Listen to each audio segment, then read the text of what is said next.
Five, four, three, two, one. John Miglosh for the Wisconsin DMA and the International Society for Strategic Marketing. Well, we're figuring out in Boston. We're going to meet at the Tavern at the End of the World, which is in Medford, Massachusetts, on Thursday night around 5, I'd say. And I'll get that up on the Wisconsin DMA, and we're going to talk marketing, direct marketing, mail, AI, whatever you like.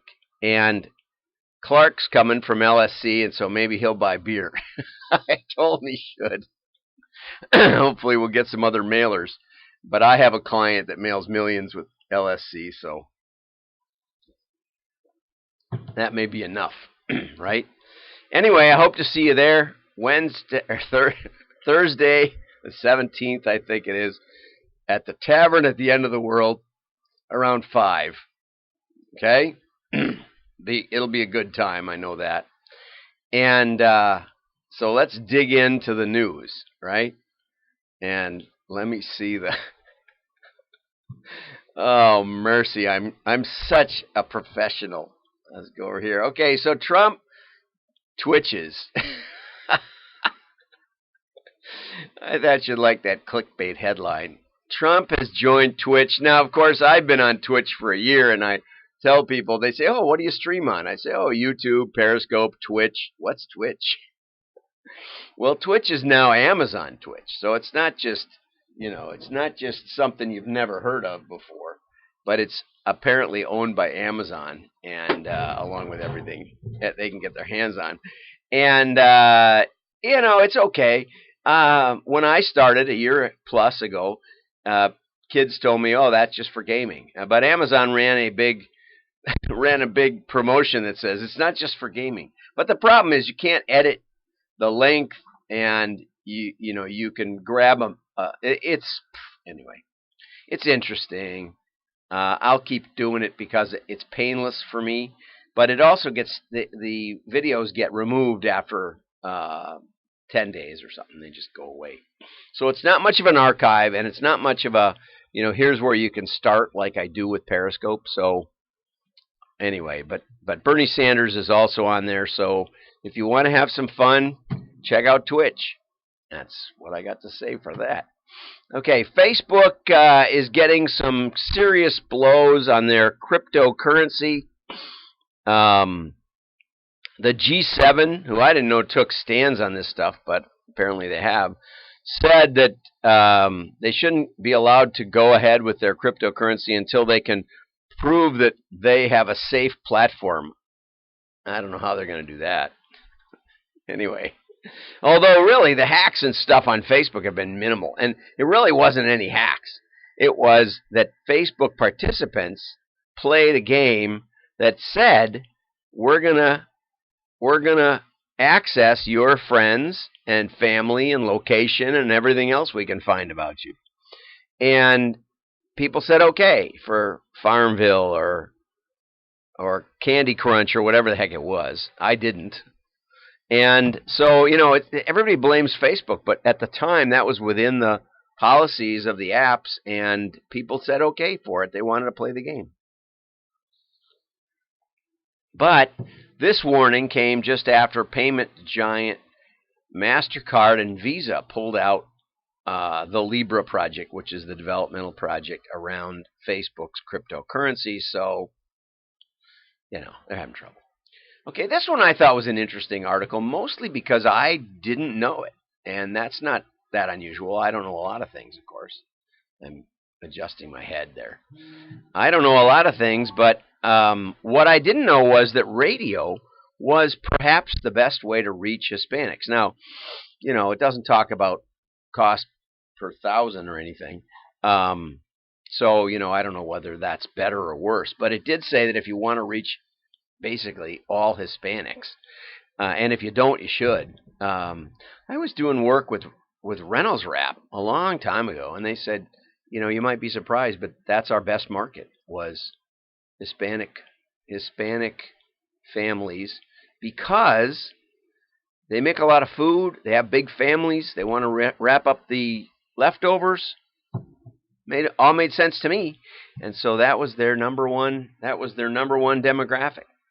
So if you want to reach that, all ages of Hispanics, they have a higher use of radio, and radio has a better reach for Hispanics.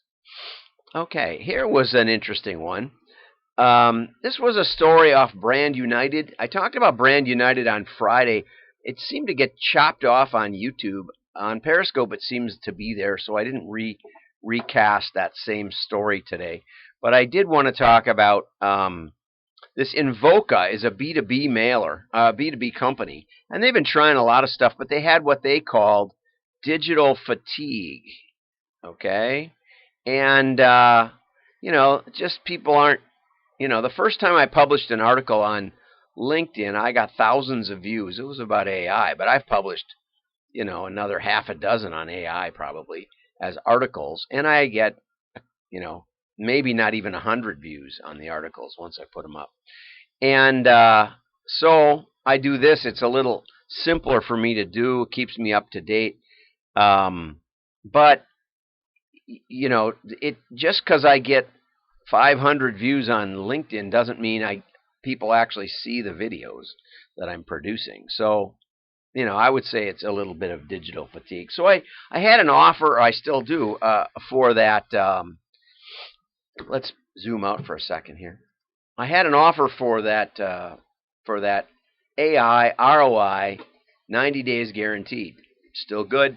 It's a risk-free way to test AI, and we went over the limit on our brand new client. And Jackson Perkins, I suppose I can mention. I don't know. They're testing, let's say. They're not a full-fledged client yet, but they're testing. And we went over the 500 variable limit on our first batch of variables. So, whoo-hoo, it's not trivial. People laugh at me when I call it AI, but it's throwing a lot at the wall. Anyway, but I'm following up with the people I met and talked to at Namoa, and this is an example of what I'm sending out. And this is to Ben at Restoration, and it's got some stuff in it. And what I like about it, and why I designed it this way, with an extra large box, is so that it has a curiosity element of rattling around. That rattle, that's a puzzle. M&M's rattle, and it's got a business card and a letter with a QR code, and I don't think it's going to set the world on fire, but the point is that it's connected to a video, follow-up video, and also I'm phone calling them, and that's basically what this article over here is talking about, is that you need to get into the dimensional world, and with the QR code, you can drag them back into the digital world if you want, which I think is a great idea too. So I didn't have a picture of what they're sending, but it was a large size. It wasn't the batch and blast typical. They said they wanted to use a large size. I wanted to just touch on this one because it was an interesting article I wanted to get to last week. It says that the era of innovation isn't going as strong as we think, even though there's an entrepreneurship 101 as a core MBA requirement on it for everybody. But since the 80s, the ratio of U.S. startups to total businesses has gone in half across all industries, paralleled by a 30% decline in employment share. And so, in other words, the startup companies are not the engine that they once were as far as generating new jobs, because there are half as many startups. And they blame a number of things. I'm not sure any of those are the things that they are. The reason I started my own company had more to do with my own temerity that I'm a son of a gun to have as an employee, and I knew it. And so I decided that the only way I was going to get stuff built the way I wanted was to have my own business. And I think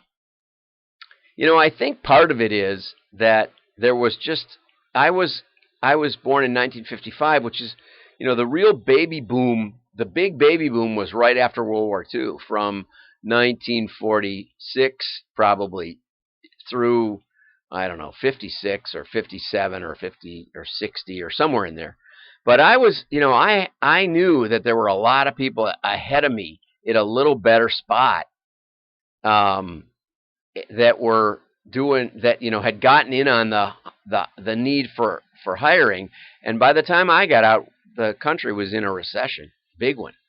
And so I I kind of set my sights on let's do our own thing. I had 3 kids at the time. I went on my own, and it was probably insanity. And my wife thought so. And you know, so part of it was the situation of the population. There was a bulge, and there's another one that just is going through now, where my oldest is 35 and or 34, and the baby boomers ahead of me have their kids are older.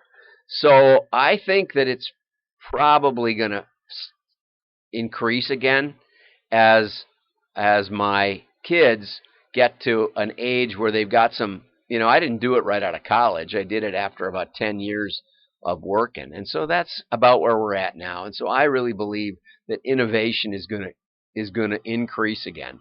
Now, that's my own opinionated conversation. So enough for today. I just want you to think about it. We're going to talk more about GDPR tomorrow.